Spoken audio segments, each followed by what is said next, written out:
తగ్గట్టు ఫుడ్ తీసుకోలేనప్పుడు నాకు బాగా నీరసంగా అనిపించేది, కళ్ళు తిరుగుతుండేది, పని చేసుకోవాలంటే చాలా ఇబ్బంది అనిపించేది.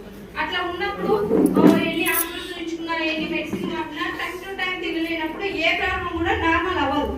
కానీ ఎప్పుడైతే ఆ ప్రాబ్లం ఉన్నప్పుడు బిఫోర్ నా బ్యాక్గ్రౌండ్ వచ్చేసి ఫోటోలు చూసింటారు, నేను వ్యవసాయం చేస్తూ ఉంటాను. నేను బిఫోర్ బ్యాక్గ్రౌండ్ లో వ్యవసాయం చేసే క్రమంలో కూడా ఏంటంటే చాలా రకాల, అంటే చిన్నప్పటి నుంచి పనులు అయితే నేను చేసాను. మ్యారేజ్ రాకముందు చేసాను, మ్యారేజ్ అయిన తర్వాత కూడా ఒక 10 years వరకు చేసలేదు.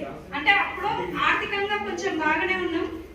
ఆర్థికంగా బాగున్నాం కాబట్టి ఇంట్లో నుంచి బయటకు వెళ్ళేదాన్ని కాదు, ఓన్లీ ఇంట్లో పనులు చూసుకోవడం మాత్రమే తెలిసినాం.